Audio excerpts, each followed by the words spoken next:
que los represente. Y por eso el país se empobrece.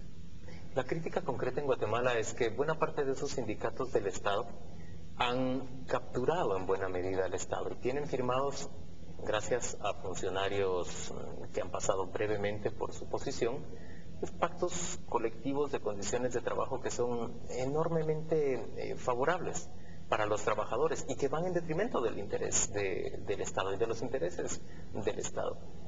¿Eso afecta a un Consejo Económico y Social? Yo creo que vuelvo atrás, yo creo que lo que afecta la fuerza de un Consejo Económico y Social es que no exprese la pluralidad de la sociedad. Y por supuesto, si el movimiento sindical solo representa a los funcionarios públicos, bien, hay un amplio segmento de la sociedad que no está representado. Ahora, yo conozco a algunos de los dirigentes sindicales que participan en el Consejo Económico y Social y que no son empleados. Necesariamente empleados del Estado. Exactamente. De hecho, una de las personas, Adolfo Lax, que si no me equivoco es dirigente bancario, es una de las personas más activas en el Consejo Económico y Social. Pero esa crítica hacia el funcionariado o hacia los sindicatos del Estado, ¿es común en otras latitudes? Sí, yo diría que es una crítica bastante recurrente, como es también la contraria, en el sentido de que tenemos a funcionarios públicos con un estatuto funcionario débil, que son cambiados de gobierno a gobierno y donde se pierde una rica experiencia, que en general reciben remuneraciones bajas en comparación con sus pares del sector privado. Por lo tanto, no estoy por comprarme simplemente ese argumento. Creo que el tema es bastante más complejo que eso. ¿Cuántas modificaciones ha visto usted que se le haga a un estatuto de Consejo Económico y Social? ¿Es habitual que se modifique?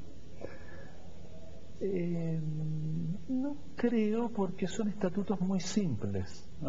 Definen su membresía, definen su carácter consultivo, definen cómo se eligen los representantes y poco más que eso. El resto son reglas internas de operación que se dan los propios miembros. Usted nos ha mencionado ya ejemplos de por lo menos 2 países que han tenido éxito con sus consejos económicos y sociales. Habló específicamente de España y de Holanda. ¿Hay algún ejemplo en Chile que pueda ser presentado de manera... Sí, en Chile recurrimos mucho al diálogo social, sobre todo en los primeros años de recuperación de la democracia.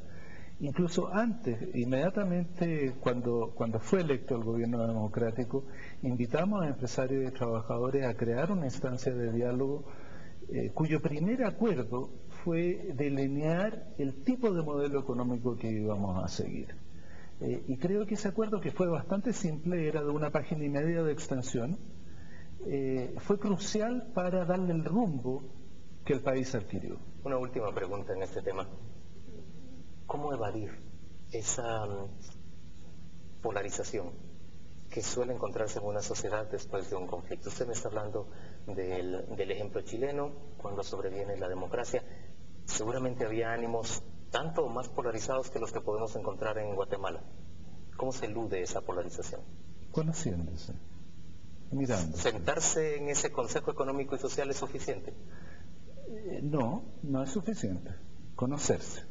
No es lo mismo que sentarse, uno se puede sentar a pelear también, pero realmente conocerse, conocer cuáles son tus intereses, cuáles son tus expectativas, cuáles son tus temores, presentarte mis intereses, mis expectativas, buscar el común denominador entre ambos, respetarte a ti como un par mío en búsqueda de un acuerdo. Creo que eso es lo que hace un Consejo Económico y Social productivo, un matrimonio productivo. Cualquier sociedad productiva. Exactamente. Álvaro García, gracias por acompañarnos. Buenas noches.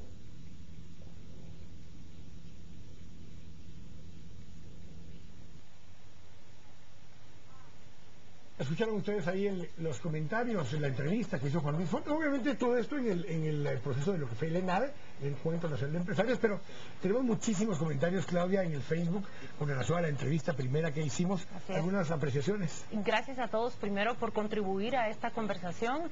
Hay muchas preguntas ahí que insisten en localizar a la persona que venía en esta ambulancia y que sigue hasta el momento, de acuerdo con el Ministerio Público y una investigación del periódico, en la incógnita. ¿Dónde está y quién era? si alguien sabe, que se comunique con nosotros o con el Ministerio Público para encontrarla. Lo otro, había muchas preguntas con respecto a qué había pasado con los que habían atacado a los militares en Huehuetenango. Lo respondió también Javier Monterroso diciendo que están en proceso, están presos desde mayo y están abiertos 2 casos diferentes contra ellos por agresión contra las autoridades, contra los militares en el caso de Huevo. O sea, sí hay un seguimiento, tal vez no tuvo los titulares que tiene hoy esta nueva acusación. Y que se necesita discutir también. Me llamó muchísimo la atención 2 ideas que compartió el general Edgar Godoy con nosotros en esta mesa. Fue clarísimo en decir que ni el propio ejército está de acuerdo en participar en estas actividades, y 2, una pregunta que es muy válida de parte de las fuerzas de la fuerza pública es: ¿en dónde están? ¿Y qué delitos cometieron quienes los agredieron y quienes provocaron este Que también lo dijo Javier Monterroso, están abiertos procesos de investigaciones, porque ahí ha sido más difícil individualizar cómo se puede identificar quienes agredieron físicamente a los soldados o a los policías. Están haciendo las investigaciones para tratar de individualizar esos casos también, claro. A mí me llama la atención también de todo lo que dijo Edgar Godoy. Yo entrevisté también en una ocasión reciente con respecto a esto al ministro de la Defensa. La pregunta concreta es: ¿estarían más cómodos con que, por ejemplo, el ministro de la Defensa fuera ya un civil? Justamente esta semana se está llevando a cabo una reunión de ministros de la Defensa en Sudamérica, y de todos los ministros de la Defensa de América Latina, solo 2 son militares. ¿Guatemala ahí?